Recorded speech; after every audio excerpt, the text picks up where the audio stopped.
요양서 보내고 집만 필려면 끝이에요. 어머님, 생각보다 순사세요. 그 말이 제 귀에 들어온 순간 세상이 멈춘 줄 알았습니다. 아들의 결혼을 축복하던 그날, 저는 우연히 며느리와 아들이 제 인생을 어떻게 나누고 있었는지 듣게 되었습니다. 그때는 몰랐습니다.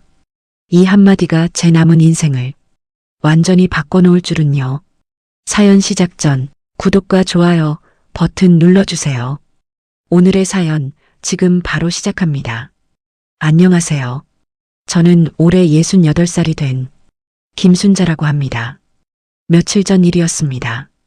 제 인생에서 가장 행복할 줄 알았던 그날의 이야기를 들려드리려 합니다.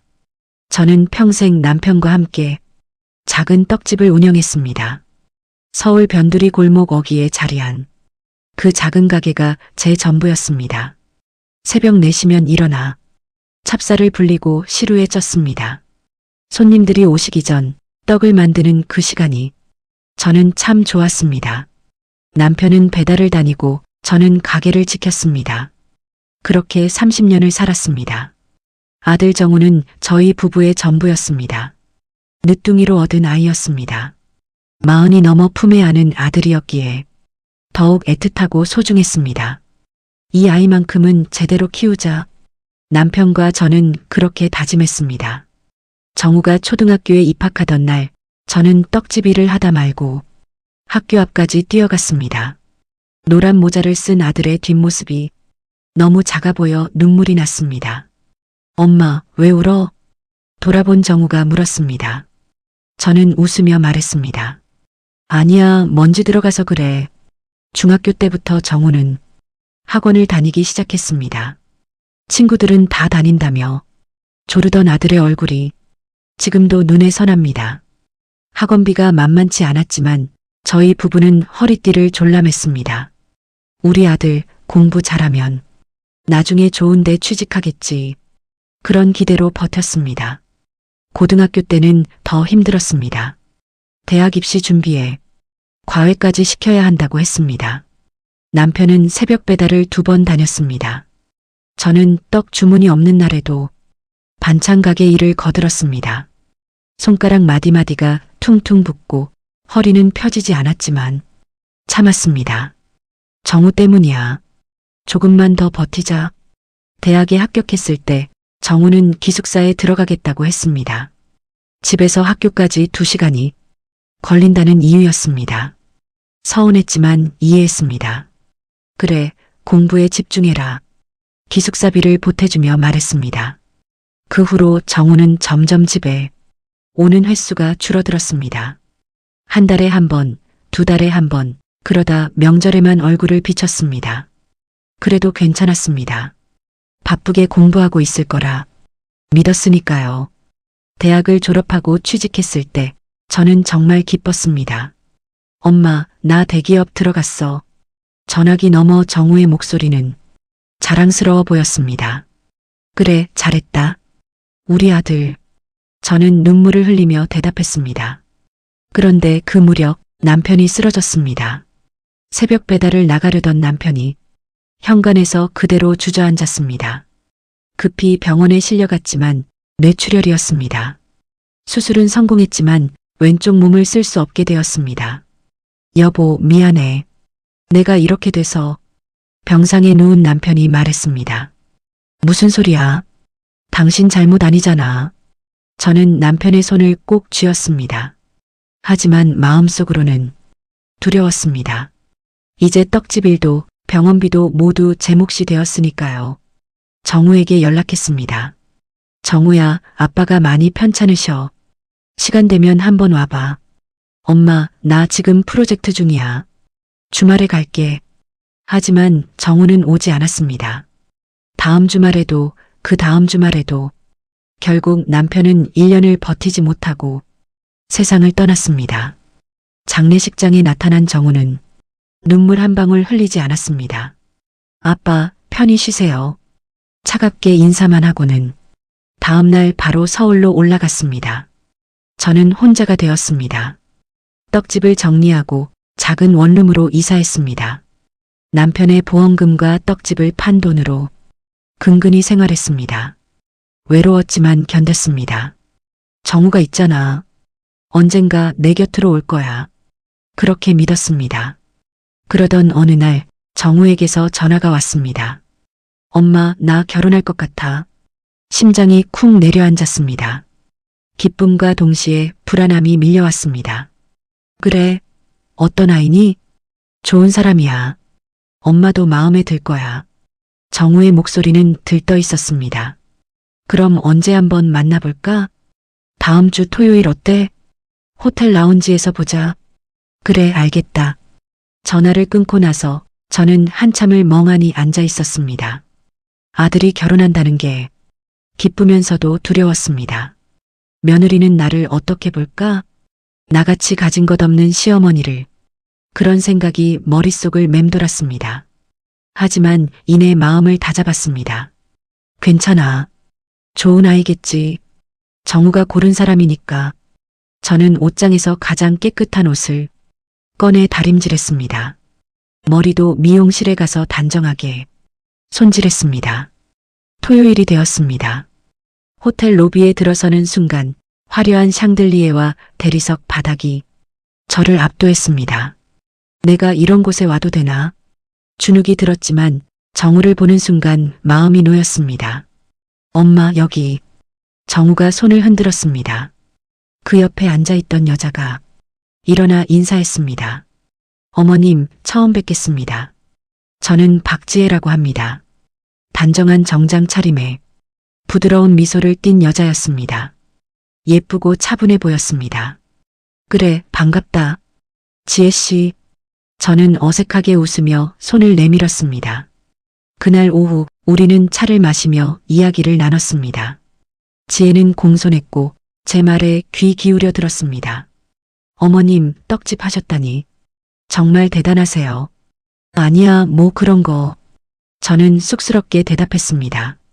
그런데 바로 그때 지혜가 화장실에 간다며 자리를 떴습니다. 정우도 잠시 전화를 받으러 밖으로 나갔습니다. 저는 혼자 남아 차를 마시고 있었습니다. 그때였습니다. 옆 테이블에서 낮은 목소리가 들렸습니다. 처음엔 신경 쓰지 않았습니다. 하지만 그 다음 문장이 제 귀를 사로잡았습니다. 요양원 보내고 집만 팔면 끝이에요. 손에 들고 있던 찻잔이 미세하게 흔들렸습니다. 저는 숨을 죽이고 옆 테이블 쪽에 귀를 기울였습니다. 어머님, 생각보다 순하세요.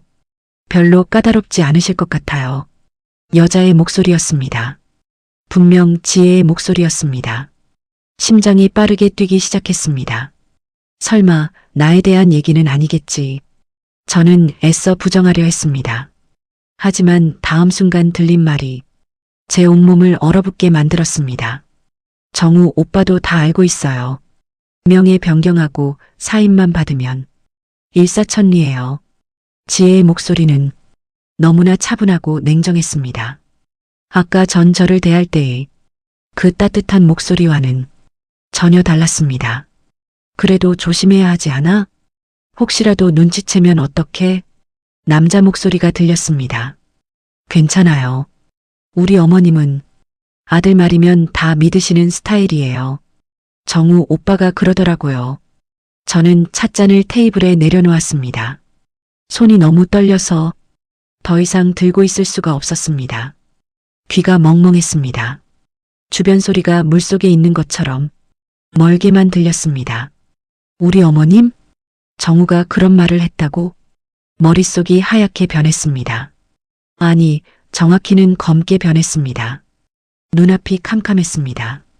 지혜야, 오래 기다렸지? 정우의 목소리가 들렸습니다. 저는 화들짝 놀라 고개를 들었습니다. 지혜가 화장실에서 돌아오고 있었습니다. 그 얼굴엔 여전히 부드러운 미소가 걸려 있었습니다. 아니에요, 오빠. 어머님과 얘기하고 있었어요. 지혜는 자연스럽게 제 옆자리에 앉았습니다. 어머님, 얼굴이 안 좋으신데 괜찮으세요? 응? 아, 괜찮아.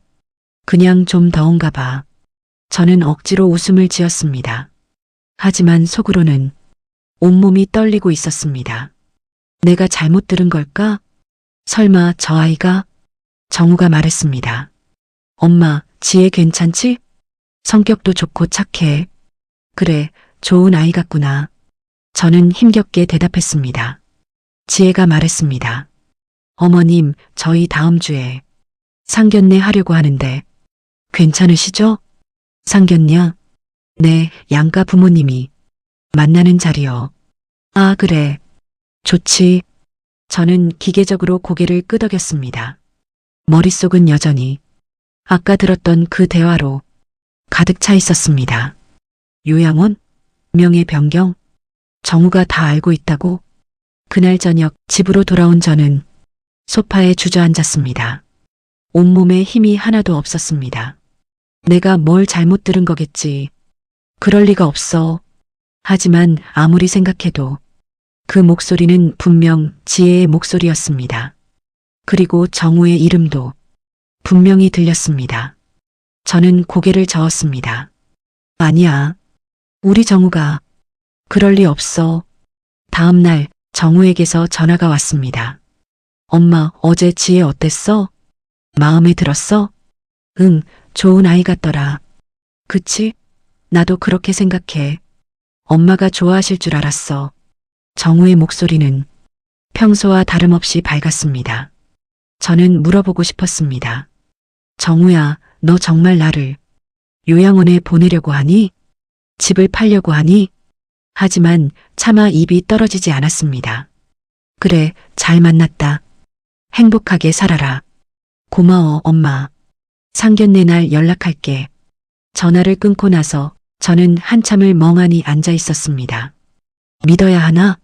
아니면 혼란스러웠습니다. 그날 밤 저는 잠을 이룰 수 없었습니다. 천장을 바라보며 수없이 뒤척였습니다. 정우의 어린 시절이 주마등처럼 스쳐 지나갔습니다. 초등학교 운동회 날 넘어져서 무릎이 까진 정우를 안고 달려갔던 기억, 중학교 졸업식 날 상장을 받고 환하게 웃던 얼굴, 대학 합격 통지서를 받고 제품에 안겨 울던 모습, 그 아이가 설마. 저는 고개를 저었습니다. 아니야. 내가 잘못 들었어. 우리 정우는 그런 아이가 아니야. 하지만 마음 한구석에서는 의심의 씨앗이 자라나고 있었습니다. 만약, 정말 만약에 그게 사실이라면 저는 벌떡 일어나 서랍장을 열었습니다. 맨 아래 칸에 보관해둔 낡은 수첩을 꺼냈습니다. 남편이 생전에 쓰던 것이었습니다. 수첩을 펼치자 남편의 글씨가 보였습니다. 순자에게 만약 정말 힘든 일이 생기면 안방 옷장의 금고를 열어라. 비밀번호는 내 생일이야. 저는 금고 이야기를 까맣게 잊고 있었습니다. 남편이 세상을 떠난 후 너무 슬프고 바빠서 신경 쓸 겨를이 없었습니다. 저는 안방으로 갔습니다.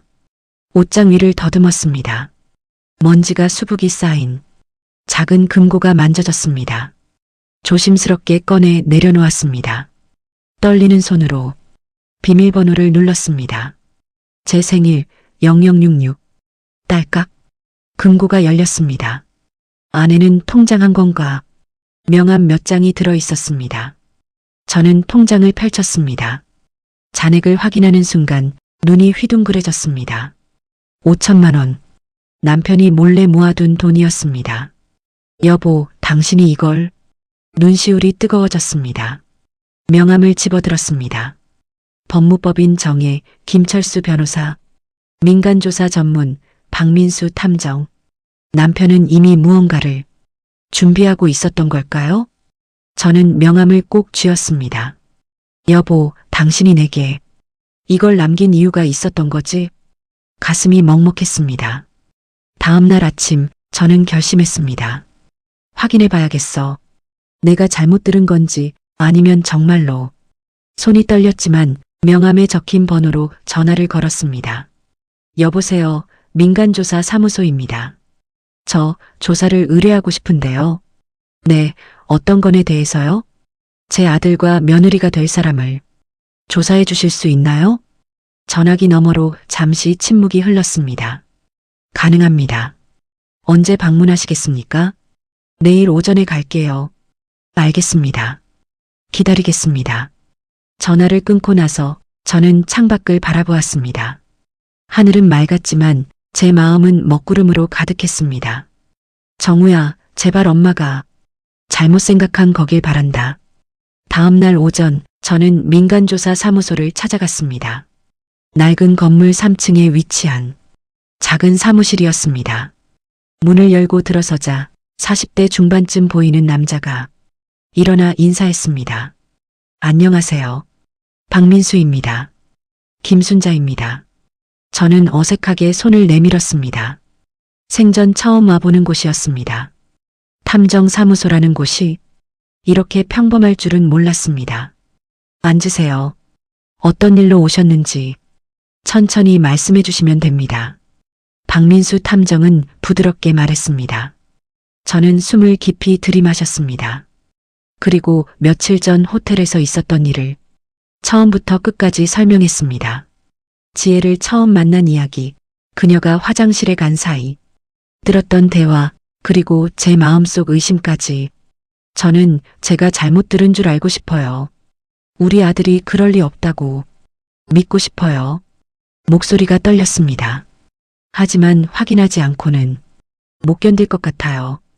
박민수 탐정은 고개를 끄덕이며 메모를 했습니다. 아드님 성함과 며느리 될 분 성함, 그리고 근무지나 사는 곳. 아시는 정보 알려주시겠어요? 아들은 김정우이고 며느리는 박지혜입니다. 정우는 강남에 있는 중견 건설회사에 다니고 저는 아는 정보를 모두 알려줬습니다. 박민수 탐정은 꼼꼼하게 메모를 이어갔습니다. 알겠습니다. 일주일 정도 시간을 주시면 기본적인 조사 결과를 드릴게요. 네, 부탁드립니다. 사무소를 나서며 저는 뒤돌아보지 않았습니다. 돌아보면 후회할 것 같았습니다. 이게 맞는 걸까? 내 아들을 의심하는 게 발걸음이 무겁기만 했습니다. 일주일이 지났습니다. 그 일주일은 제 인생에서 가장 긴 시간이었습니다. 밤마다 뒤척이며 천장만 바라보았습니다. 밥맛도 없었고 텔레비전을 켜놔도 내용이 귀에 들어오지 않았습니다. 정우에게서는 두세 번 전화가 왔습니다. 엄마, 상견례 날짜 잡았어. 다음 주 일요일인데 괜찮지? 응, 괜찮아. 호텔 라운지에서 할 거야. 지혜네 부모님도 오신대. 그래, 알겠다. 통화를 할 때마다 가슴이 철렁 내려앉았습니다. 정우의 목소리는 여전히 밝고 행복해 보였습니다. 만약 조사 결과가 내 예상과 다르면 어쩌지? 정말로 내가 오해한 거라면? 하지만 동시에 또 다른 생각도 들었습니다. 만약 내 예감이 맞다면? 정우가 정말로 나를 생각만으로도 가슴이 찢어지는 것 같았습니다. 일주일째 되는 날 박민수 탐정에게서 연락이 왔습니다. 김순자 여사님, 박민수입니다. 내일 오전에 사무소로 오실 수 있으신가요? 네, 갈게요. 준비할 게 좀 있으니 10시쯤 오시면 좋겠습니다. 다음 날 저는 약속 시간보다 30분 일찍 사무소에 도착했습니다. 초조한 마음에 집에서 가만히 있을 수가 없었습니다. 근처 공원 벤치에 앉아 시간을 기다렸습니다. 10시가 되자 저는 사무소 문을 두드렸습니다. 들어오세요. 박민수 탐정의 목소리가 들렸습니다. 문을 열고 들어서자 책상 위에 서류 뭉치가 놓여 있는 게 보였습니다. 사진들도 몇 장 깔려 있었습니다. 저는 자리에 앉으며 서류를 내려다보았습니다. 여사님, 먼저 말씀드리자면 박민수 탐정이 입을 열었습니다. 좋지 않은 소식입니다. 심장이 쿵 하고 내려앉았습니다. 말씀하세요. 저는 가까스로 목소리를 냈습니다. 아드님 김정우 씨는 현재 회사에서 일하고 계신 건 맞지만 작년부터 재정 상태가 좋지 않습니다. 탐정은 서류 한 장을 꺼냈습니다. 주식 투자 실패로 약 2천만 원의 손실을 받고 지인 사업 투자로 3천만 원을 날렸습니다. 그게 무슨... 저는 말을 잇지 못했습니다. 그뿐만 아니라 카드 빚도 800만 원 정도 있습니다. 현재 돌려막기를 하고 있는 상황이고요. 탐정은 또 다른 서류를 꺼냈습니다. 그리고 여기 이 사진 보시죠. 사진 속에는 정우와 지혜가 어느 카페에 앉아 있었습니다. 둘은 노트북을 보며 진지하게 대화를 나누고 있었습니다. 이건 사흘 전에 찍은 사진입니다. 두 분이 나눈 대화 내용을 일부 녹음했습니다. 탐정은 녹음기를 꺼내 재생 버튼을 눌렀습니다. 스피커에서 정우의 목소리가 흘러나왔습니다. 엄마 집은 시세로 6억 정도 될 거야. 빚 다 갚고 나면 3억은 남지. 그럼 우리 결혼 자금이랑 신혼집 마련은 충분하겠네요. 지혜의 목소리였습니다. 그렇지. 엄마는 요양원 보내고 우리는 새 출발하는 거야. 엄마도 혼자 있는 것보다 요양원에서 또래들이랑 지내는 게 더 좋을 거야. 정우의 목소리는 너무나 태연했습니다. 어머님이 동의하실까요? 하겠지. 내가 잘 설득하면. 원래 엄마는 내 말이면 다 따라오는 사람이야. 녹음이 끝났습니다. 저는 그대로 굳어버렸습니다. 숨소리조차 멈춘 것 같았습니다. 머릿속이 하얗게 비어버렸습니다. 더 있습니다. 탐정의 목소리가 들렸습니다. 박지혜 씨는 이번이 첫 번째 결혼이 아닙니다. 3년 전에 한 번 결혼했다가 1년 만에 이혼했습니다. 이혼이요? 네. 당시 배우자는 60대 자영업자였습니다. 결혼 후 6개월 만에 배우자 명의 상가 건물을 공동 명의로 바꿨고 그 후 이혼 소송을 진행해 재산 분할을 받았습니다. 저는 입을 다물 수가 없었습니다. 그럼 지금도 네, 같은 수법으로 보입니다. 아드님을 통해 여사님의 재산에 접근하려는 것으로 판단됩니다. 탐정은 마지막 서류를 꺼냈습니다. 그리고 이건 박지혜 씨의 통화 기록입니다. 최근 한 달간 정우 씨와 하루 평균 5통 이상 통화했고 대부분의 대화 주제가 여사님의 재산에 관한 것이었습니다.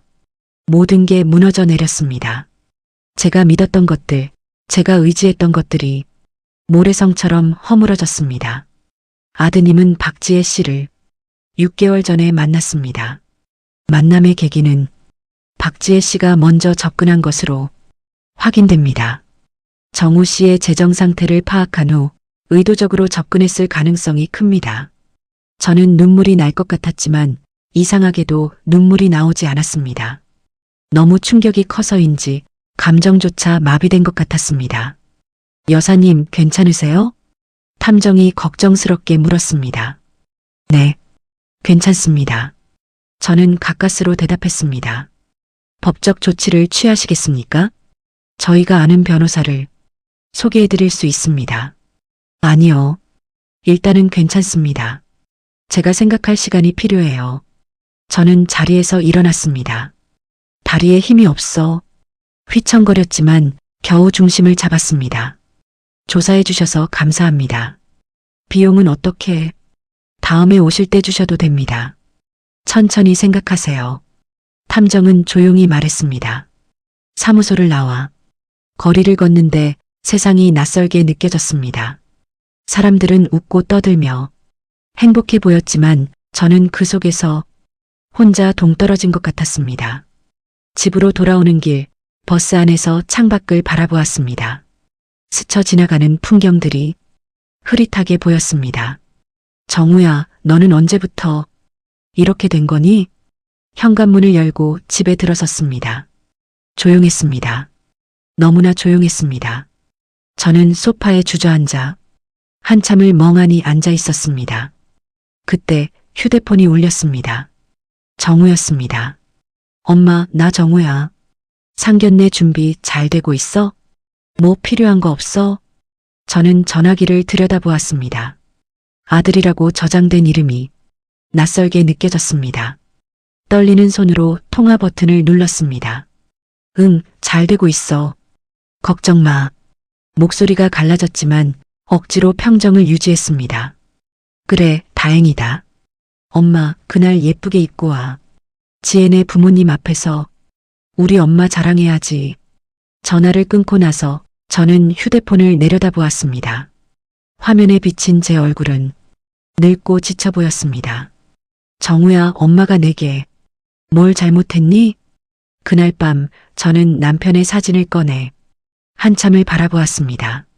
여보, 당신이 금고를 남긴 이유를 이제 알 것 같아요. 당신은 이미 알고 있었던 거죠? 사진 속 남편은 웃고 있었습니다. 하지만 그 미소가 이제는 슬프게 보였습니다. 다음 날 아침 저는 거울 앞에 섰습니다. 거울 속 제 모습은 초라해 보였습니다. 눈 밑에는 다크서클이 자리 잡았고 머리카락은 헝클어져 있었습니다. 이게 나란 말인가? 화장대 서랍을 열었습니다. 오래된 화장품들이 가지런히 놓여 있었습니다. 남편이 살아있을 때 사준 립스틱도 보였습니다. 여보, 이거 바르면 예뻐 보여. 그때 남편이 했던 말이 귓가에 맴돌았습니다. 저는 천천히 화장을 했습니다. 상견례 날까지 사흘 남았지만 준비는 미리 해두고 싶었습니다. 아니, 정확히는 정신을 다잡고 싶었습니다. 무너지면 안 돼. 아직은 아니야. 오전 10시쯤 정우에게서 전화가 왔습니다. 엄마, 잘 지내? 응, 잘 지내. 상견례 날 입을 옷은 준비했어? 응, 했어. 정우의 목소리는 여전히 밝았습니다. 죄책감이라곤 조금도 느껴지지 않는 목소리였습니다. 이 아이는 정말 아무렇지도 않은 걸까? 엄마, 그날 지혜네 부모님이 좋은 분들이시래. 엄마도 잘 지내실 수 있을 거야. 그래, 알겠다. 특히 지혜 아버지가 부동산 일하시는데 나중에 엄마 집 관리도 도와주실 수 있을 거래. 집 관리. 그 말에 저는 손이 얼어붙었습니다. 집 관리가 아니라 집을 빼앗으려는 거겠지. 속으로 쓴웃음이 나왔습니다. 그래, 좋겠구나. 저는 애써 평온한 목소리를 냈습니다. 엄마, 나 회의 들어가야 해서 나중에 다시 전화할게. 그래, 일 열심히 해라. 전화를 끊고 나서 저는 휴대폰을 내려다보았습니다. 통화 기록에 아들이라는 이름이 여전히 떠 있었습니다. 하지만 이제는 그 이름이 낯설게 느껴졌습니다. 점심때가 되었지만 밥맛이 없었습니다. 냉장고를 열어보았지만 먹고 싶은 게 없었습니다. 결국 라면 하나를 끓였습니다. 하지만 몇 젓가락 먹다가 그만두었습니다. 오후에는 동네 슈퍼에 갔습니다. 장을 봐야 할 것 같았습니다. 아무것도 하지 않으면 미칠 것 같았습니다. 슈퍼 앞에서 아는 이웃을 만났습니다. 순자 씨, 요새 얼굴이 왜 그래? 어디 아파? 아니에요, 괜찮아요. 안 괜찮아 보이는데 병원 한번 가봐. 네, 알겠어요. 저는 얼른 슈퍼로 들어갔습니다. 더 이상 누구와도 대화하고 싶지 않았습니다. 장바구니에 우유와 빵을 담았습니다. 계산을 하고 나오는데 슈퍼 주인이 말했습니다. 순자 씨, 아들 결혼한다며? 축하해요. 네, 고맙습니다. 며느리 예뻐요? 네, 예쁩니다. 예쁘다. 겉모습만 예쁜 게 아니라 속마음도 예뻤으면 좋았을 텐데. 저는 쓸쓸하게 웃으며 슈퍼를 나섰습니다. 집으로 돌아와 소파에 앉았습니다. 텔레비전을 켰지만 내용이 머리에 들어오지 않았습니다. 화면 속 사람들은 웃고 떠들었지만 저는 그저 멍하니 화면만 바라보고 있었습니다. 그때 정우의 어린 시절 사진첩이 눈에 들어왔습니다. 서랍장 위에 놓여있던 낡은 사진첩이었습니다. 저는 일어나 사진첩을 꺼냈습니다. 첫 장을 펼쳤습니다. 갓 태어난 정우의 사진이 있었습니다. 작고 빨간 얼굴로 눈을 감고 있는 모습. 여보, 우리 아들이야. 정말 예쁘지? 그때 남편과 나눴던 대화가 떠올랐습니다. 다음 장에는 돌잔치 사진이 있었습니다. 한복을 입은 정우가 떡을 쥐고 있었습니다. 우리 정우, 떡 잡았네. 평생 먹고 사는 데는 지장 없겠어. 남편이 웃으며 말했던 기억이 났습니다. 사진을 넘길수록 정우의 모습이 자라났습니다. 유치원 졸업사진, 초등학교 입학 사진, 수학여행 단체 사진. 모든 순간마다 저와 남편은 함께 있었습니다. 중학교 때 찍은 가족 사진도 보였습니다. 떡집 앞에서 찍은 사진이었습니다. 정우는 교복을 입고 저와 남편은 앞치마를 두르고 환하게 웃고 있었습니다. 정우야, 카메라 봐. 하나, 둘, 셋. 그때는 행복했습니다. 비록 가난했지만 함께 있다는 것만으로 충분했습니다. 언제부터 잘못된 걸까? 언제부터 정우는 돈만 보게 된 걸까? 사진첩을 덮었습니다. 더 이상 볼 수가 없었습니다. 가슴이 너무 아팠습니다. 눈물이 날 것 같았지만 여전히 눈물은 나오지 않았습니다. 저녁이 되었습니다. 해가 지고 어둠이 찾아왔습니다. 저는 불을 켜지 않고 어둠 속에 앉아 있었습니다. 조용했습니다. 너무나 조용했습니다. 여보, 당신은 알고 있었나요? 우리 아들이 이렇게 될 거라는 걸. 저는 어둠 속에서 중얼거렸습니다. 대답은 없었습니다. 당연했습니다. 남편은 이미 이 세상 사람이 아니었으니까요. 그날 밤도 잠을 이루지 못했습니다. 천장을 바라보며 수없이 뒤척였습니다. 정우의 목소리가 귓가에 맴돌았습니다. 엄마는 내 말이면 다 따라오는 사람이야. 그 말이 계속 반복되었습니다. 마치 녹음기처럼 끊임없이 재생되었습니다. 귀를 막아도 들렸습니다. 엄마는 내 말이면 다 따라오는 사람이야. 다음 날 아침 저는 박민수 탐정에게 전화했습니다. 탐정님, 저 김순자입니다.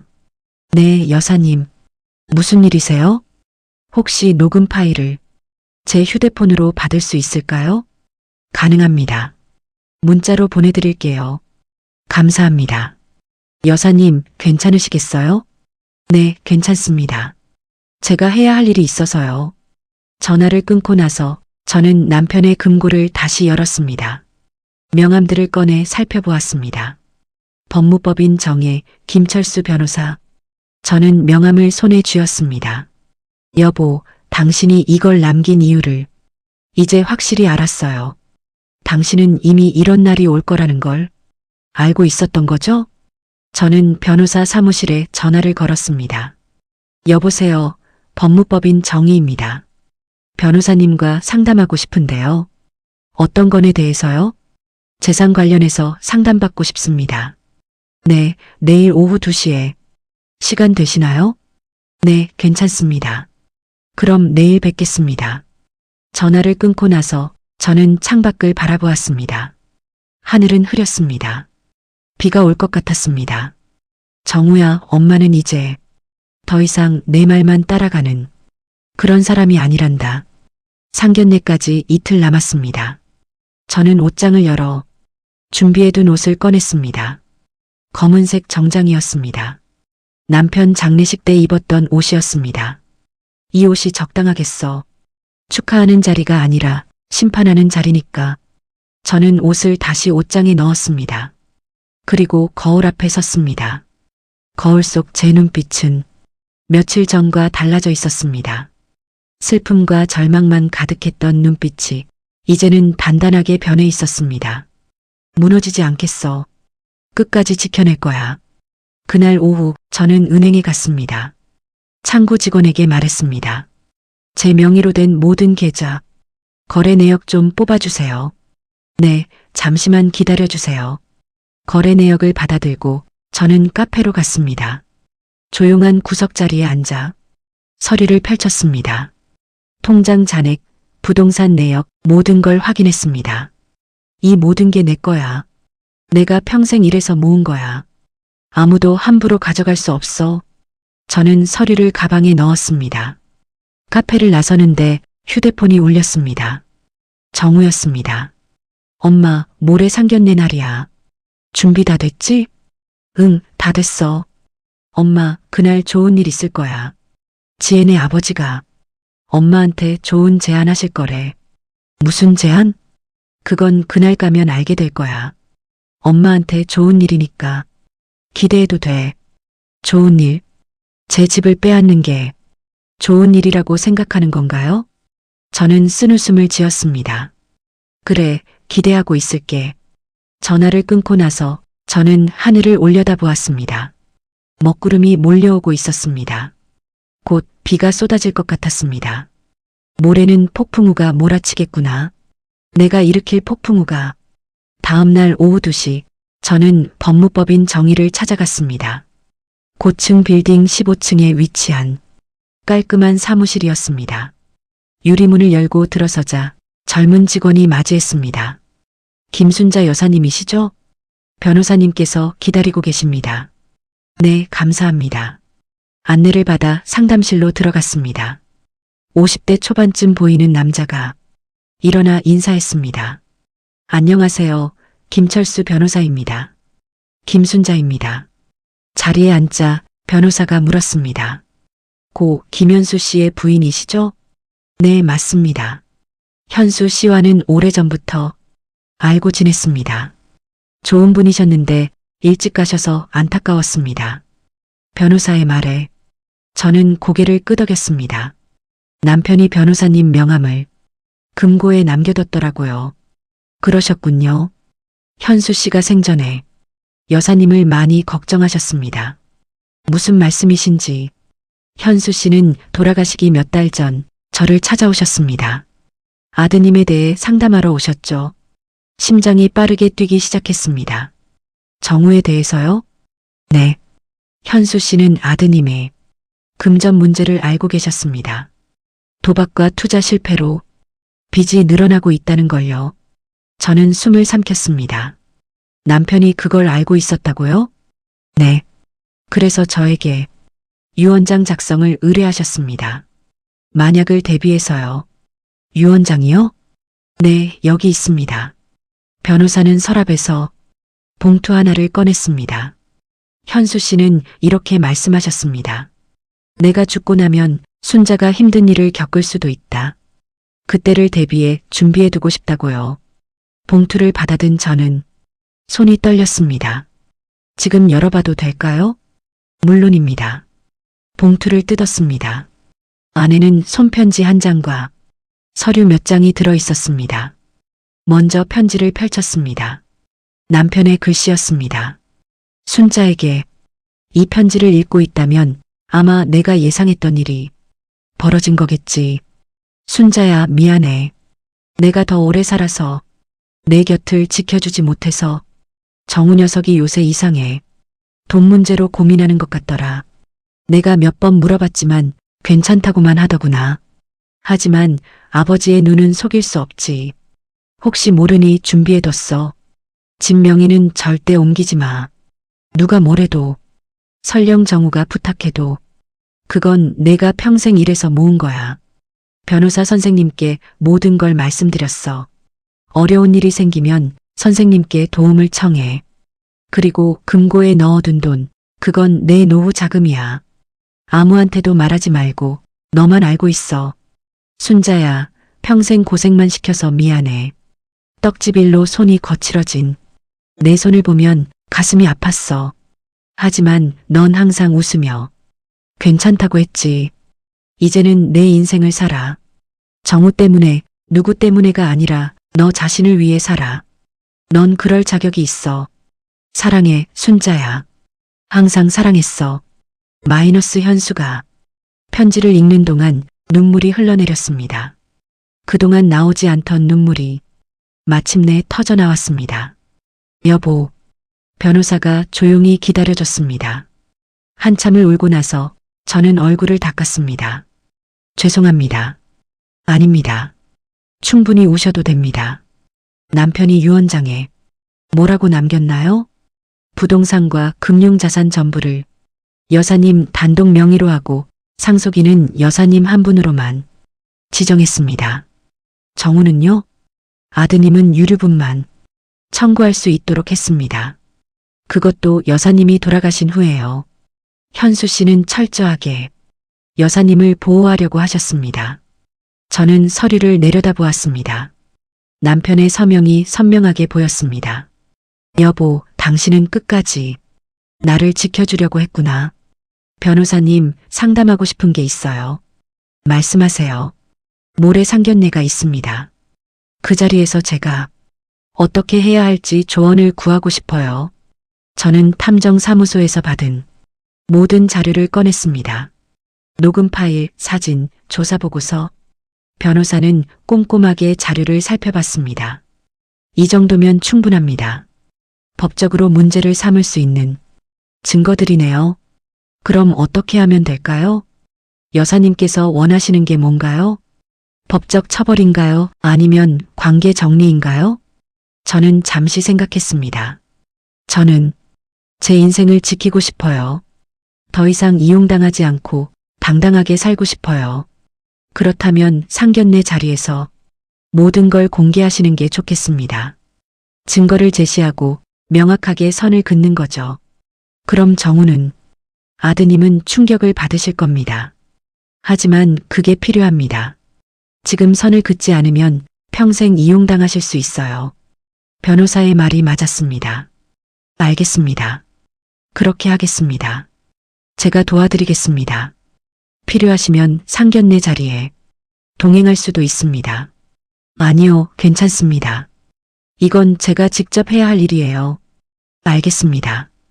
혹시 모르니 제 연락처 늘 갖고 계세요. 필요하면 언제든 연락 주시고요. 사무실을 나서며 저는 남편의 편지를 다시 꺼내 읽었습니다.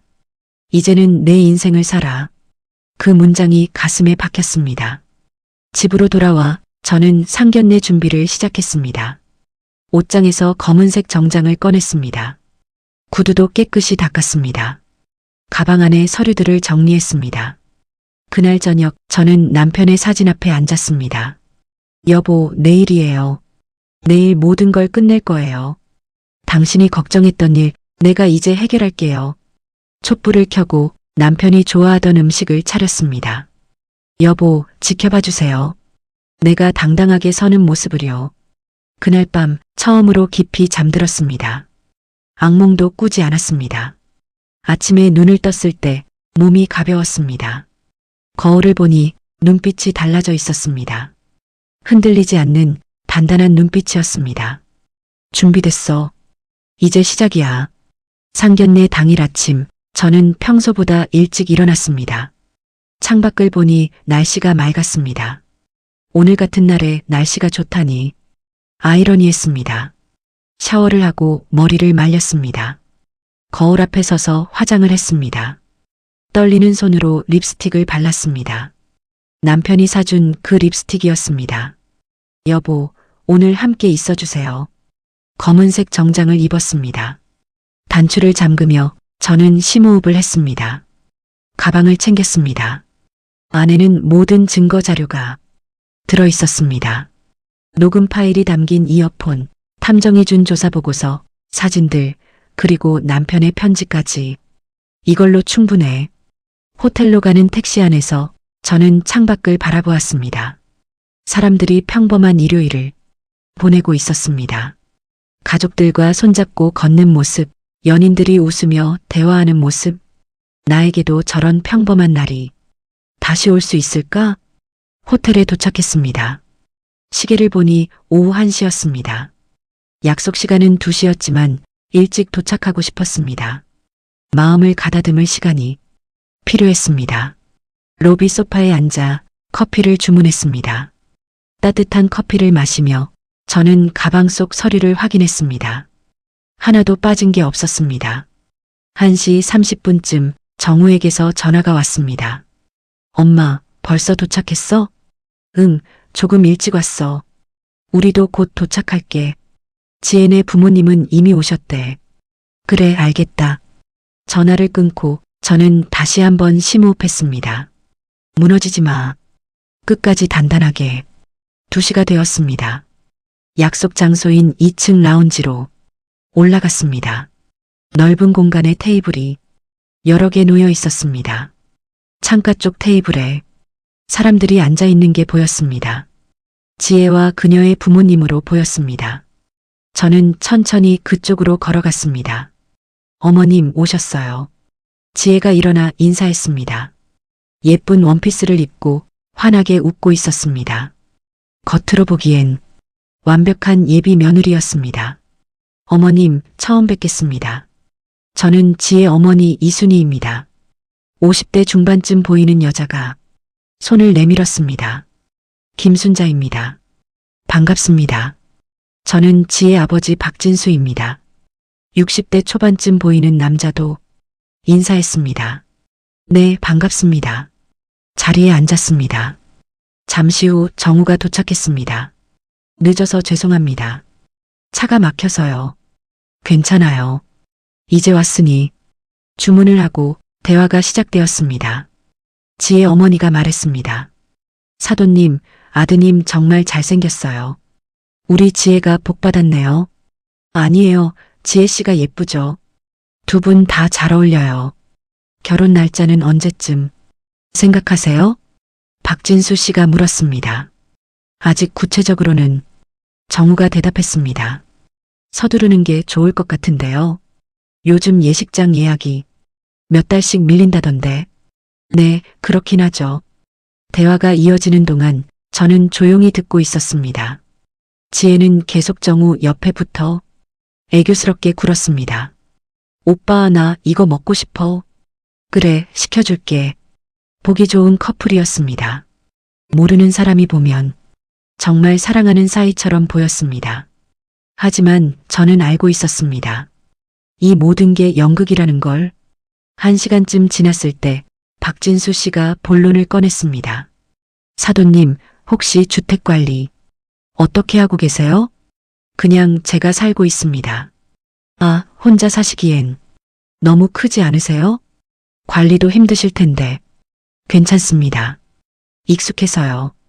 제가 부동산 일을 하는데요. 요즘 같은 시기엔 집값이 많이 올랐어요. 지금 팔면 좋은 가격 받으실 수 있을 거예요.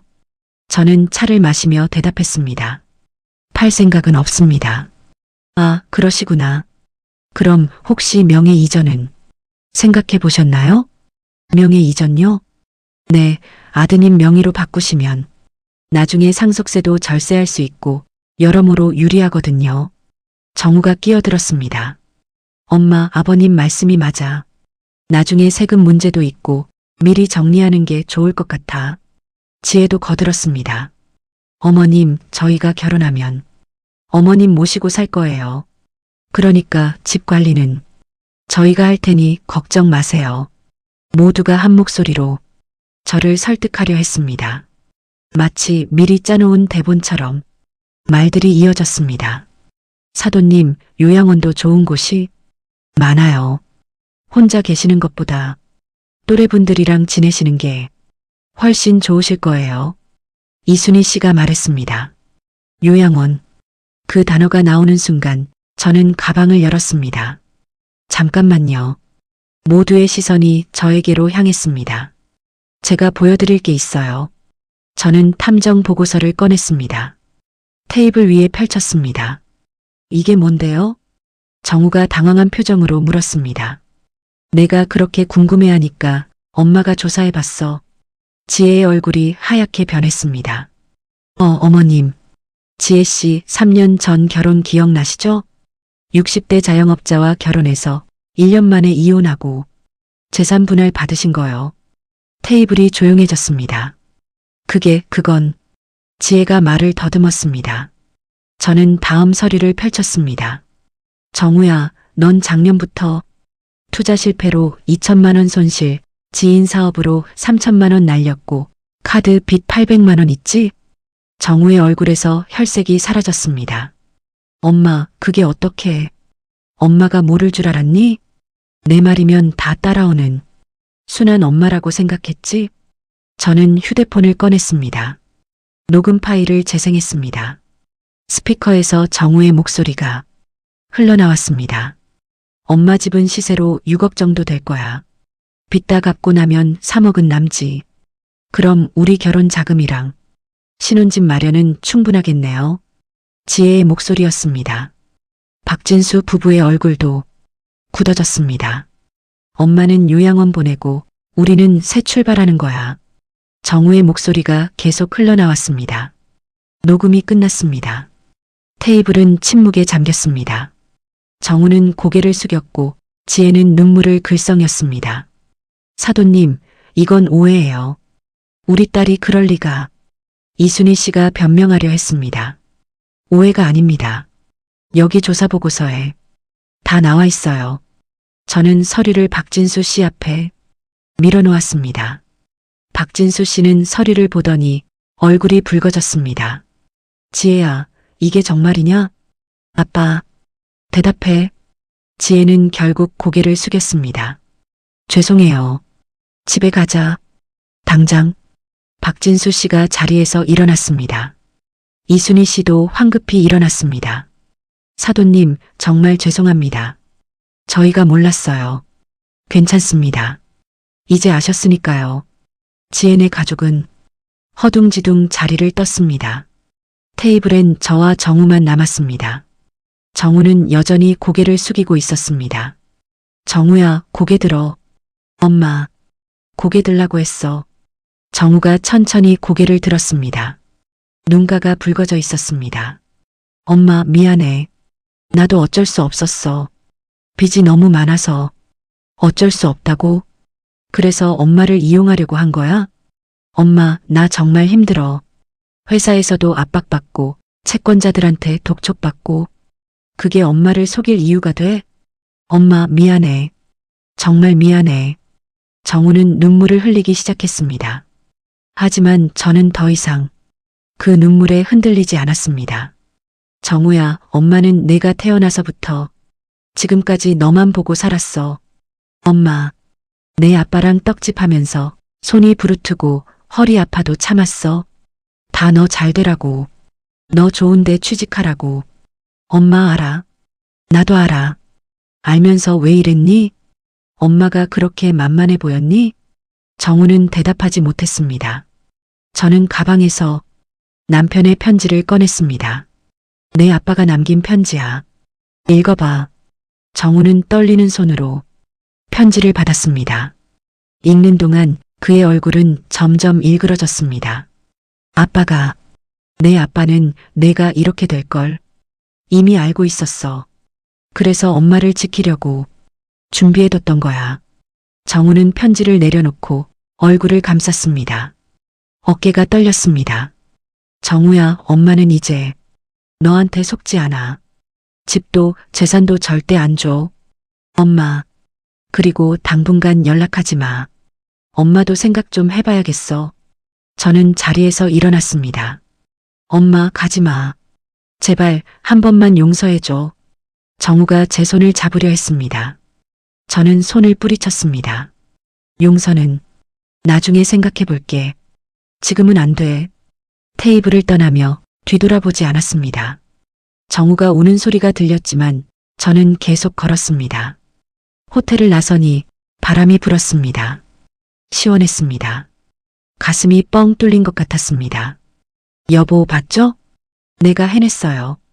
당신이 걱정했던 일 내가 막아냈어요. 상견례 이후 일주일이 지났습니다. 정우에게서는 연락이 없었습니다. 저도 먼저 연락하지 않았습니다. 조용한 시간이 필요했습니다. 생각을 정리할 시간이요. 그 일주일 동안 저는 집안을 정리했습니다. 오래된 물건들을 꺼내 하나씩 살펴봤습니다. 정우의 어린 시절 장난감, 상장들, 일기장까지. 이 아이가 언제부터 변한 걸까? 저는 중얼거렸습니다. 일기장을 펼쳐보니 중학교 때 쓴 글이 있었습니다. 오늘 친구 집에 놀러 갔다. 친구네 집은 정말 컸다. 방도 크고 장난감도 많았다. 우리 집은 왜 이렇게 작을까? 엄마 아빠는 왜 가난할까? 그때부터였을까요? 정우가 돈에 집착하기 시작한 건 저는 일기장을 덮었습니다. 가슴이 아팠습니다. 내가 더 잘해줬어야 했나? 하지만 이내 고개를 저었습니다. 아니야. 우리는 최선을 다했어. 정우가 잘못 선택한 거야. 그날 오후 박민수 탐정에게서 연락이 왔습니다. 여사님, 알려드릴 게 있어서요. 무슨 일인가요? 정우 씨가 어제 대부업체를 찾아갔습니다. 심장이 철렁 내려앉았습니다. 대부업체요? 네, 고금리 대출을 알아보는 것 같았습니다. 빚이 더 늘어날 수 있어요. 알겠습니다. 알려주셔서 감사해요. 전화를 끊고 저는 한숨을 쉬었습니다. 정우야, 넌 아직도 정신을 못 차렸구나. 이틀 후 정우에게서 전화가 왔습니다. 엄마, 나 정우야. 목소리가 잠겨 있었습니다. 응, 무슨 일이니? 엄마, 나 진짜 죽을 것 같아. 채권자들이 회사까지 찾아왔어. 이러다 회사에서 잘릴 것 같아. 그래서 엄마, 제발 좀 도와줘. 1,000만 원만. 1,000만 원만 빌려줘. 꼭 갚을게. 제발. 정우의 목소리는 절박했습니다. 저는 잠시 침묵했습니다. 안 돼. 엄마. 정우야, 엄마가 돈 주면 넌 또 도박할 거야. 또 투자한다고 날릴 거야. 안 그럴게. 맹세할게. 이번엔 정말 빚만 갚을 거야. 안 돼. 엄마는 못 도와줘. 엄마, 나 진짜 죽을 것 같다고. 채권자들이 막 협박하고 이러다 다칠 수도 있어. 정우의 목소리가 높아졌습니다. 정우야, 그건 내가 선택한 길이야. 내가 책임져야 해. 엄마도 참 야박하네. 내가 내 아들인데 죽어가는데도 못 도와주겠다고? 저는 가슴이 찢어지는 것 같았지만 목소리를 단단하게 유지했습니다. 정우야, 엄마가 지금 도와주면 넌 평생 이렇게 살 거야. 누군가한테 의지하면서. 그럼 어떡하라고. 나 혼자 이 빚을 어떻게 갚아? 몇 천만 원이 넘는데. 내가 만든 빚이잖아. 내가 갚아야지. 정우는 거칠게 숨을 내쉬었습니다. 아, 정말. 알았어. 엄마가 그렇게 나오면 나도 방법이 있어. 무슨 소리니? 법적으로 청구할 수 있어. 부양 의무라는 게 있잖아. 자식이 부모 재산 일부 청구할 수 있는 거. 정우의 목소리는 차가웠습니다. 그래, 해봐. 변호사 통해서 제대로 해봐. 저는 똑같이 차갑게 대답했습니다. 엄마. 정우야, 엄마한테 협박하지 마. 그건 통하지 않아. 저는 전화를 끊어버렸습니다. 손이 떨렸습니다.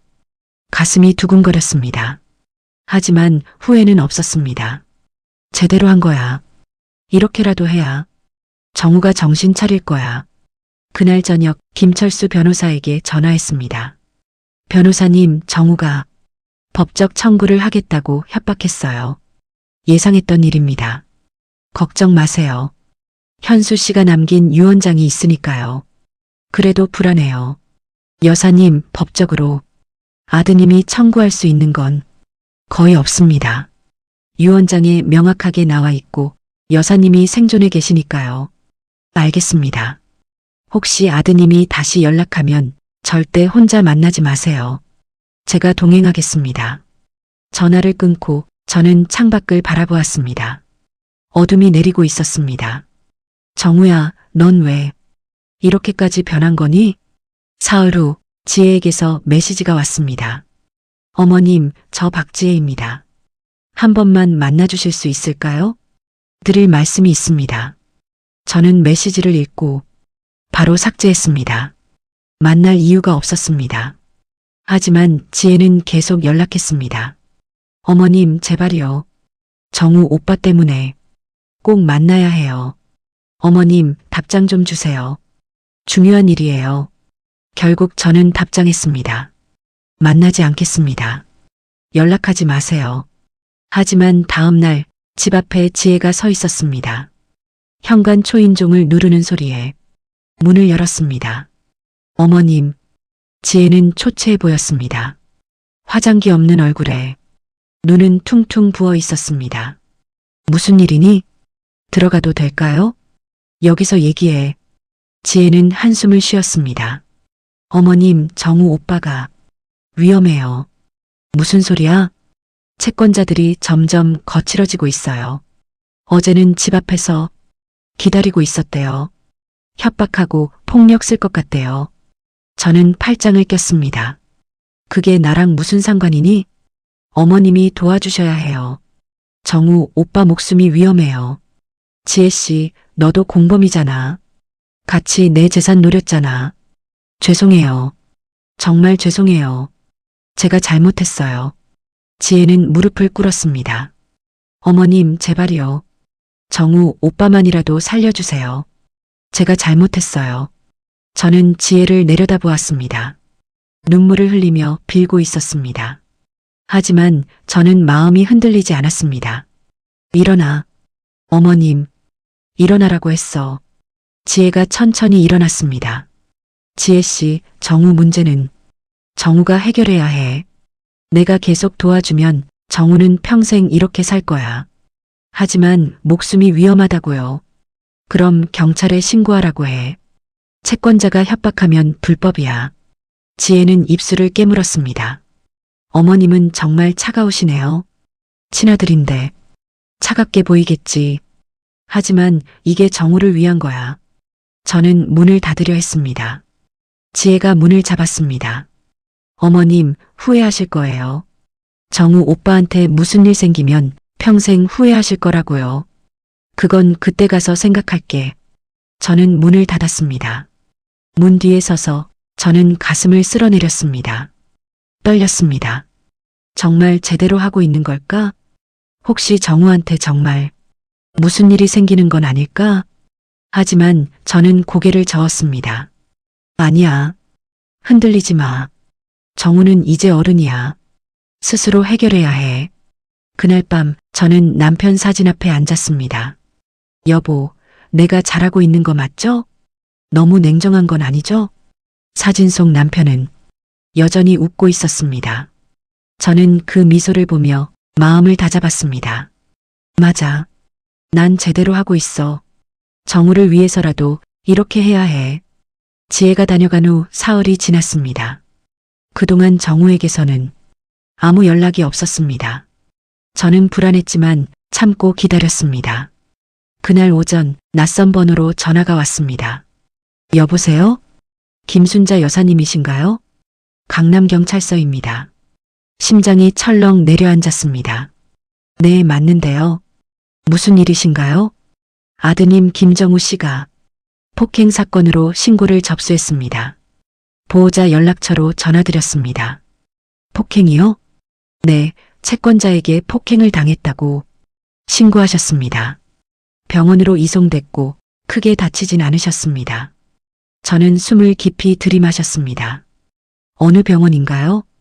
강남성심병원 응급실입니다. 전화를 끊고 저는 가방을 챙겼습니다. 택시를 타고 병원으로 향했습니다. 마음이 복잡했습니다. 걱정도 되고 화도 났습니다. 병원 응급실에 도착했습니다. 간호사에게 물었습니다. 김정우 환자 어디 있나요? 사무실에 계십니다. 커튼을 젖히고 들어가니 정우가 침대에 누워 있었습니다. 얼굴에 멍이 들었고 입술이 터져 있었습니다. 정우야. 엄마. 정우의 목소리는 힘이 없었습니다. 많이 아프니? 괜찮아. 생각보다 안 아파. 의사 선생님은 뭐래? 갈비뼈에 금 간 것 같다고. 정밀 검사해봐야 한대. 정우는 힘겹게 말했습니다. 저는 의자를 당겨 앉았습니다. 채권자가 때렸다며? 응. 어제 집 앞에서 기다리고 있다가 나 보자마자 달려들었어. 경찰엔 신고했고? 응. 지금 조사 중이래. 채권자 잡으러 갔대. 잠시 침묵이 흘렀습니다. 정우가 먼저 입을 열었습니다. 엄마, 미안해. 내가 정말 잘못했어. 엄마한테도 나 자신한테도. 이제야 정신이 좀 든 것 같아.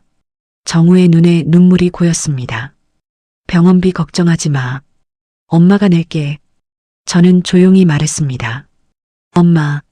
하지만 빚은 내가 갚아야 해. 엄마는 그건 못 도와줘. 정우는 고개를 끄덕였습니다.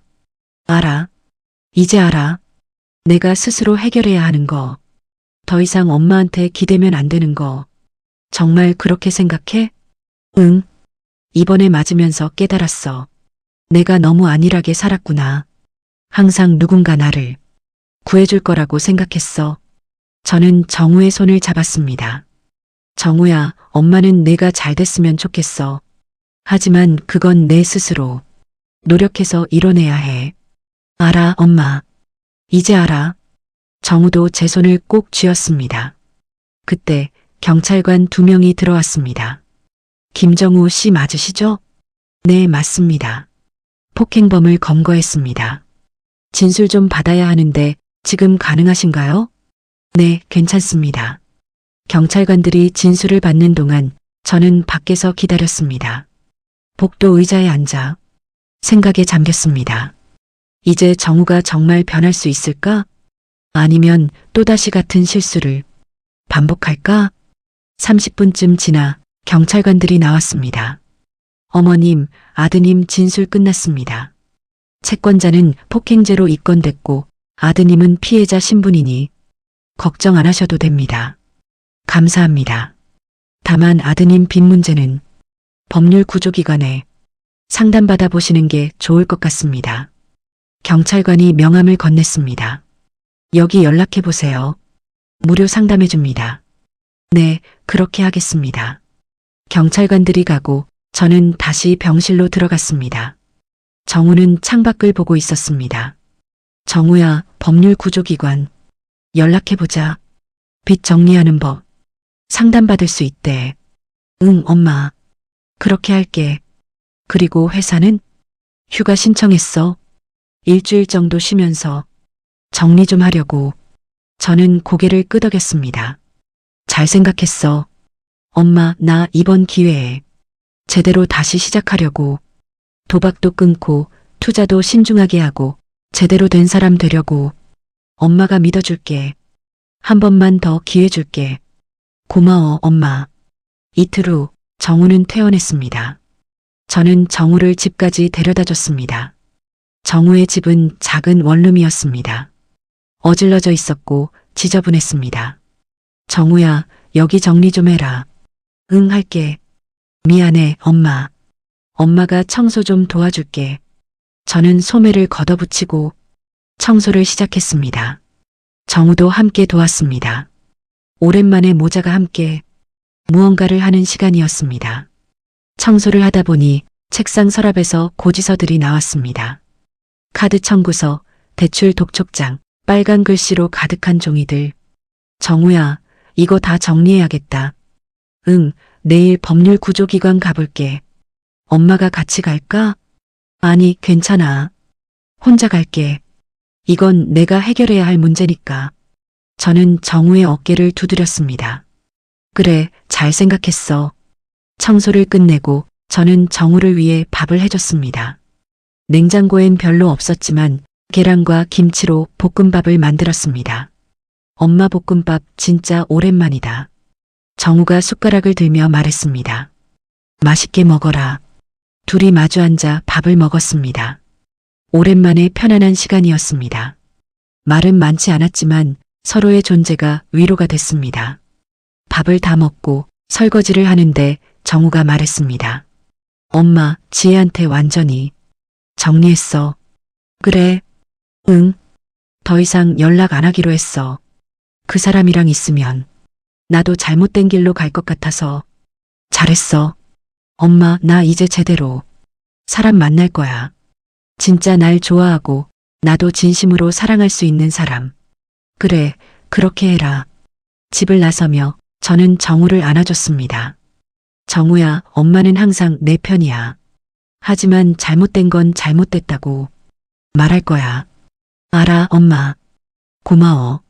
아프지 말고 잘 지내. 응, 엄마도. 집으로 돌아오는 길, 저는 가벼운 마음이 들었습니다. 정우가 정말 변할 수 있을 것 같았습니다. 물론 확신할 수는 없었지만 희망이 보였습니다. 일주일 후 정우에게서 전화가 왔습니다. 엄마, 나 법률구조기관 다녀왔어. 그래, 어땠니? 생각보다 방법이 많더라. 개인 회생 신청하면 빚을 줄일 수 있대. 이자도 감면받을 수 있고. 그거 좋은 방법이네. 응. 서류 준비해서 다음 주에 신청할 거야. 변호사도 소개받았어. 잘 됐구나. 엄마, 나 이제 제대로 할게. 회사도 열심히 다니고 빚도 성실하게 갚고 엄마 걱정 안 끼칠게. 그래, 엄마가 응원할게. 고마워, 엄마. 사랑해. 전화를 끊고 저는 웃음이 나왔습니다. 정우가 사랑해라고 한 게 언제만인지 기억도 안 났습니다. 그날 저녁 저는 남편 사진 앞에 앉았습니다. 여보, 우리 아들 다시 제자리로 돌아오는 것 같아요. 당신이 걱정했던 일 이제 괜찮아질 것 같아요. 촛불을 켜고 남편이 좋아하던 막걸리를 따랐습니다. 여보, 건배해요. 우리 잘 해냈어요. 그날 밤 저는 오랜만에 편안하게 잠들었습니다. 악몽도 없었고 깊은 잠에 빠져들었습니다. 다음 날 아침 창밖을 보니 날씨가 좋았습니다. 햇살이 환하게 비치고 있었습니다. 새로운 시작이구나. 저는 옷을 갈아입고 근처 공원으로 산책을 나갔습니다. 오랜만에 여유로운 아침이었습니다. 벤치에 앉아 커피를 마셨습니다. 주변을 보니 산책하는 사람들이 많았습니다. 노부부가 손잡고 걷고 있었고 강아지를 산책시키는 사람도 보였습니다. 나도 이렇게 평범한 일상을 즐길 수 있게 됐구나. 그때 옆 벤치에 앉은 할머니가 말을 걸었습니다. 날씨 참 좋죠? 네, 정말 좋네요. 요즘 자주 보는 것 같은데 이 근처 사세요? 네, 3년 전에 이사 왔어요. 아, 그러셨구나. 저는 여기 20년 살았어요. 할머니와 이야기를 나눴습니다. 소소한 일상 이야기, 날씨 이야기, 동네 이야기. 편안했습니다. 혼자 사세요? 할머니가 물었습니다. 네, 남편은 몇 년 전에 떠났고 아들은 따로 살아요. 외롭지 않으세요? 처음엔 외로웠는데 이제는 괜찮아요. 혼자만의 시간도 좋더라고요. 할머니가 웃었습니다. 맞아요. 나이 들면 혼자 있는 시간이 더 소중해요. 누구한테 신경 안 쓰고 내가 하고 싶은 대로 살 수 있으니까. 맞는 말씀이에요. 저도 웃으며 대답했습니다. 공원을 나서며 저는 가벼운 발걸음을 느꼈습니다. 앞으로의 시간이 기대됐습니다. 정우도 저 자신도 새로운 삶을 살아갈 수 있을 것 같았습니다. 여보, 우리 이제 괜찮아질 거예요. 정말로요. 한 달이 지났습니다. 정우는 개인 회생 절차를 진행하고 있었습니다. 매주 한 번씩 전화로 근황을 전해줬습니다. 엄마, 이번 주 법원 갔다 왔어. 서류 검토 중이래. 그래, 잘하고 있구나. 회사에서도 칭찬받았어. 요새 일 열심히 한다고. 정우의 목소리는 예전과 달리 밝았습니다. 안정감이 느껴졌습니다. 그런데 어느 날 박민수 탐정에게서 연락이 왔습니다. 여사님, 알려드릴 게 있어서요. 무슨 일인가요? 박지혜 씨 소식입니다. 지혜가요? 네, 최근에 또 다른 남자와 만나고 있는 게 포착됐습니다. 저는 한숨을 쉬었습니다. 역시 그렇군요. 이번 남자는 50대 사업가입니다. 이혼한 지 얼마 안 된 사람이고 재산이 꽤 있는 것으로 보입니다. 지혜는 변하지 않았네요. 네, 같은 패턴을 반복하고 있습니다. 여사님께서 막지 않으셨다면 정우 씨도 당했을 겁니다. 전화를 끊고 저는 창밖을 바라보았습니다. 지혜는 평생 저렇게 살겠구나. 사람을 이용하면서. 그로부터 2주일 후 놀라운 소식을 들었습니다. 동네 슈퍼 주인에게서였습니다. 순자 씨, 뉴스 봤어요? 무슨 뉴스요? 그 결혼 사기 여자 박지혜라는 사람 잡혔대요. 저는 깜짝 놀랐습니다. 정말요? 네, 60대 남자한테 3억 원 뜯어내려다가 걸렸대요. 뉴스에 나왔어요. 집에 돌아와 저는 뉴스를 검색했습니다. 정말로 지혜가 체포됐다는 기사가 떴습니다. 결혼 사기 전문 30대 여성 검거, 피해자 5명, 피해액 10억 원 추정. 기사를 읽으며 저는 소름이 돋았습니다. 내가 막지 않았다면 정우도 저 피해자 중 한 명이 됐을 거야. 기사엔 지혜의 수법이 자세히 나와 있었습니다. 재산 있는 남자를 물색하고 결혼을 미끼로 접근해 돈을 빼돌리는 방식. 우리가 당할 뻔한 방법. 그대로네. 저는 정우에게 전화했습니다. 정우야, 뉴스 봤니? 응, 엄마. 방금 봤어. 깜짝 놀랐어. 내가 만난 사람이 저런 사람이었어. 응. 등골이 오싹해. 엄마가 막아줘서 정말 다행이야. 이제 알겠지? 엄마가 왜 그렇게 했는지. 응, 엄마. 진짜 고마워. 엄마 아니었으면 나도 저 피해자 중 한 명이었을 거야. 전화를 끊고 저는 깊은 한숨을 쉬었습니다. 정말 아슬아슬했구나. 며칠 후 지혜의 부모님에게서 연락이 왔습니다. 박진수 씨였습니다. 여사님, 저 박진수입니다. 네, 무슨 일이세요? 죄송합니다. 정말 죄송합니다. 저희가 딸을 잘못 키웠습니다. 목소리가 떨리고 있었습니다. 여사님께서 미리 막아주셔서 정우 씨는 피해를 안 입으셨지만 다른 분들은 큰 피해를 보셨습니다. 저희 부부가 죄인입니다. 그건 지혜 씨가 선택한 길입니다. 부모님 잘못은 아니에요. 아닙니다. 저희가 너무 방치했습니다. 딸의 잘못된 행동을 눈감아줬습니다. 박진수 씨는 한참을 우셨습니다. 저희 딸 징역 5년 선고받았습니다. 당연한 죗값입니다. 여사님께 다시 한번 사죄드립니다. 전화를 끊고 저는 복잡한 마음이 들었습니다. 지혜의 부모님도 피해자였습니다. 자식이 저지른 일로 평생 죄책감을 안고 살아가야 할 테니까요. 나는 정우를 제대로 막았고 정우도 정신을 차렸으니 다행이야. 그날 저녁 정우가 집으로 찾아왔습니다. 손에 꽃다발을 들고 있었습니다. 엄마, 이거 왜 이런 걸 사왔니? 그냥 엄마한테 고맙다고 전하고 싶어서. 정우는 쑥스럽게 웃었습니다. 들어와. 밥 먹었니? 아직. 엄마 밥 먹고 싶어서 왔어. 그래, 엄마가 해줄게. 저는 부엌으로 가서 정우가 좋아하는 된장찌개를 끓였습니다. 밥을 차리고 둘이 마주 앉았습니다. 엄마, 지혜 일 보니까 정말 무서웠어. 내가 얼마나 위험한 사람이랑 엮일 뻔했는지 이제 알았으면 됐어. 엄마가 그때 강하게 막아줘서 정말 다행이야. 엄마 아니었으면 나 인생 망칠 뻔했어. 정우야, 이제 제대로 된 사람 만나라.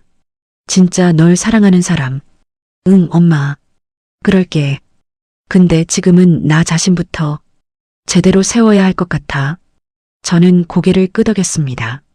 그게 맞아. 회생 절차 거의 다 끝나가. 다음 달이면 확정될 거래.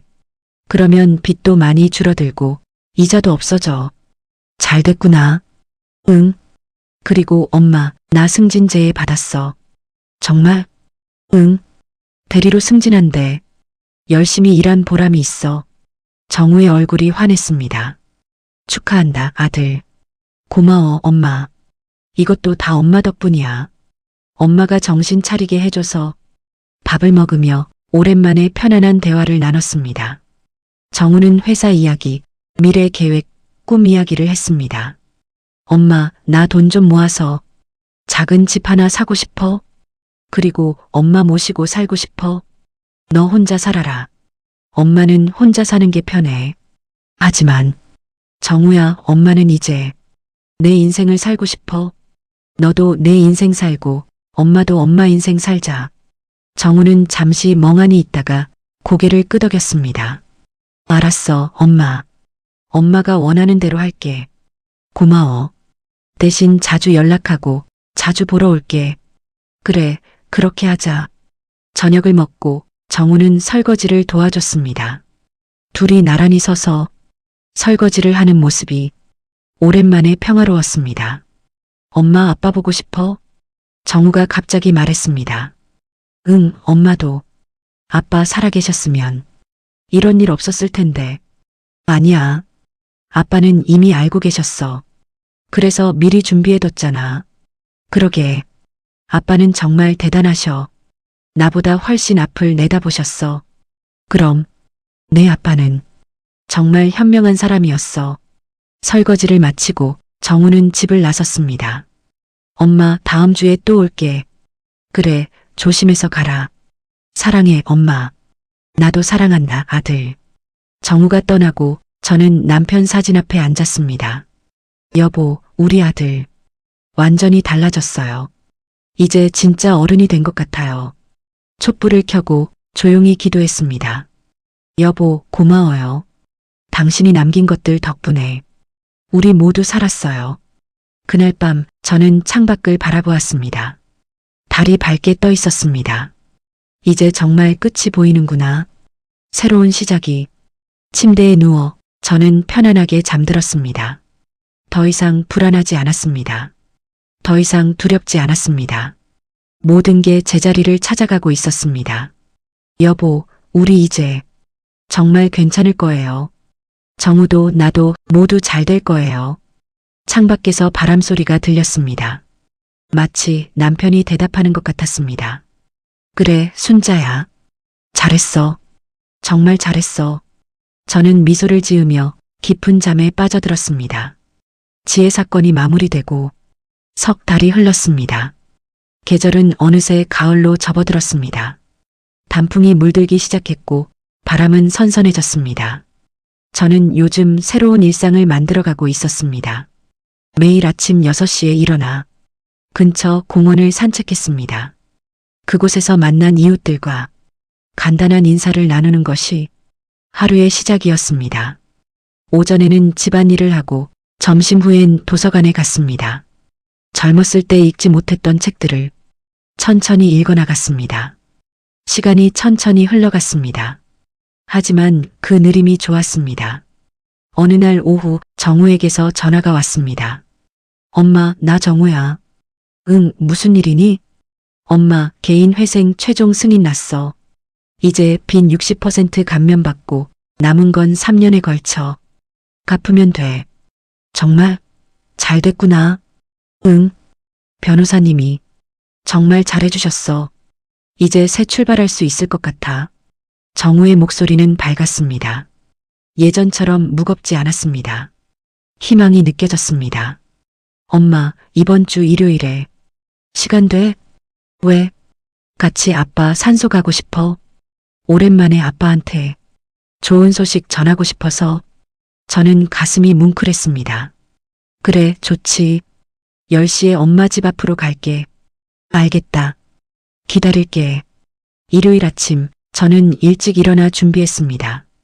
남편이 좋아하던 음식을 준비했습니다. 잡채, 전, 과일까지 정성스럽게 상자에 담았습니다. 10시가 되자 정우가 도착했습니다. 차에서 내린 정우는 한결 밝아 보였습니다.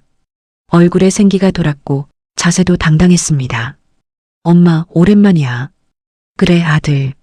건강해 보이는구나. 응. 요새 운동도 하고 규칙적으로 생활하니까 좋더라. 차를 타고 남편의 산소로 향했습니다. 창밖 풍경이 아름다웠습니다. 산에는 단풍이 물들어 있었고 하늘은 높고 맑았습니다. 엄마, 요새 어떻게 지내? 그냥 조용히 잘 지내. 책도 읽고 산책도 하고. 외롭지 않아? 처음엔 외로웠는데 이제 괜찮아. 혼자 있는 시간도 좋더라. 엄마, 혹시 재혼 생각은 없어? 정우가 조심스럽게 물었습니다. 저는 웃었습니다. 아니, 그런 생각 없어. 내 아빠 한 사람이면 충분해. 그래도 엄마 아직 젊으신데. 정우야, 엄마는 이제 내 인생을 사는 거야. 누군가와 함께가 아니라 나 자신을 위해서. 정우는 고개를 끄덕였습니다. 알겠어, 엄마. 엄마가 행복하면 돼. 1시간쯤 달려 산소에 도착했습니다. 남편의 묘비 앞에 섰습니다. 깨끗하게 관리돼 있었습니다. 정우가 미리 관리인에게 부탁했다고 했습니다. 아빠 왔어요. 정우가 무릎을 꿇으며 말했습니다. 저도 옆에 앉았습니다. 음식을 차리고 절을 했습니다. 정우가 먼저 입을 열었습니다. 아빠, 나 정우야. 오랜만에 왔어. 아빠한테 할 말이 많아. 정우는 잠시 말을 멈췄다가 다시 이어갔습니다. 아빠, 나 많이 반성했어. 내가 정말 잘못 살았어. 돈만 쫓아다니고 엄마한테도 못되게 굴었어. 목소리가 떨렸습니다. 하지만 이제 달라졌어. 회생 절차도 끝났고 회사에서도 승진했어. 이제 제대로 살 거야. 정우는 눈물을 닦았습니다. 아빠, 미안해. 그리고 고마워. 아빠가 남긴 것들 덕분에 엄마도 나도 살았어. 저도 남편에게 말했습니다. 여보, 나 순자예요. 우리 아들 많이 달라졌죠? 이제 걱정 안 하셔도 돼요. 당신이 남긴 편지 정말 큰 힘이 됐어요. 덕분에 흔들리지 않고 여기까지 왔어요. 바람이 불었습니다. 나뭇잎이 바스락거렸습니다. 마치 남편이 대답하는 것 같았습니다. 한참을 앉아 있다가 저희는 일어났습니다. 주변을 깨끗이 정리하고 묘비를 닦았습니다. 아빠 자주 올게. 엄마 모시고 자주 올게. 정우가 마지막 인사를 했습니다. 산소를 내려오며 정우가 말했습니다. 엄마, 배고프지? 어디 가서 밥 먹을까? 그래, 좋지. 엄마 먹고 싶은 거 있어? 된장찌개 어때? 좋아. 맛있는데 알아. 거기 가자. 식당에 도착해 주문을 하고 기다렸습니다. 정우가 말했습니다. 엄마, 나 요새 새로운 사람 만나고 있어. 그래. 어떤 사람인데? 회사 동료야. 격리부 일하는 사람인데 정말 착하고 성실해. 정우의 얼굴이 붉어졌습니다. 언제 한번 소개시켜 줄래? 응. 조금 더 만나보고 제대로 알아보고 나서. 그래, 천천히 해. 이번엔 진짜 신중하게 할 거야. 엄마도 마음에 드실 만한 사람. 음식이 나왔습니다. 둘이 마주 앉아 밥을 먹었습니다. 정우는 이야기를 많이 했습니다. 회사 일, 미래 계획, 꿈 이야기까지. 엄마, 나 5년 후엔 과장 되고 싶어. 그리고 작은 집도 사고. 잘 될 거야. 열심히 하면. 응. 이번엔 제대로 할 거야. 도박도 안 하고 투자도 신중하게. 차근차근 모아갈 거야. 밥을 다 먹고 커피를 마시며 대화를 이어갔습니다. 오랜만에 편안한 시간이었습니다. 모자 사이의 벽이 완전히 허물어진 것 같았습니다. 엄마, 고마워. 갑자기 왜? 그냥 엄마가 그때 강하게 막아줘서 덕분에 내가 정신 차렸어. 당연한 거 했을 뿐이야. 아니야. 그게 쉬운 일이 아니었을 텐데. 엄마도 마음 아팠을 텐데. 저는 정우의 손을 잡았습니다. 정우야, 엄마는 내가 잘 되길 바랄 뿐이야. 그게 엄마 마음이야. 알아, 엄마. 사랑해. 나도 사랑한다. 집으로 돌아오는 길, 정우가 물었습니다. 엄마, 앞으로 뭐 하고 싶어? 글쎄, 여행이나 가볼까? 친구들이랑 제주도라도. 좋은 생각이다. 엄마, 돈 필요하면 말해. 내가 드릴게. 아니, 괜찮아. 엄마 돈 있어. 그래도 여행비는 내가 낼게. 효도하고 싶어. 저는 웃었습니다. 그래, 고마워. 집 앞에 도착했습니다. 차에서 내리며 정우가 안아줬습니다.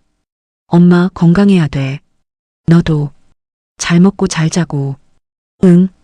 다음 주에 또 올게. 그래, 기다릴게.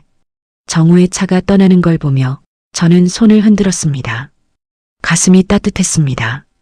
집으로 들어와 저는 남편 사진 앞에 앉았습니다.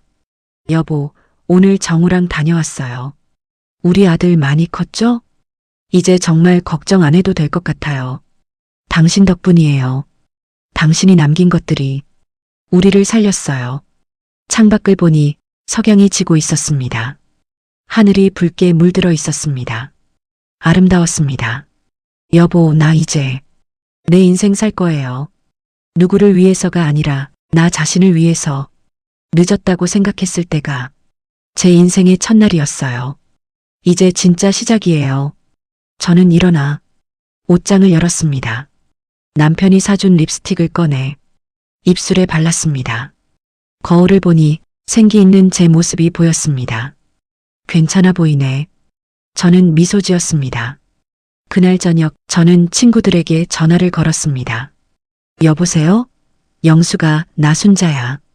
다음 달에 제주도 갈래? 우리 셋이서. 오, 좋지.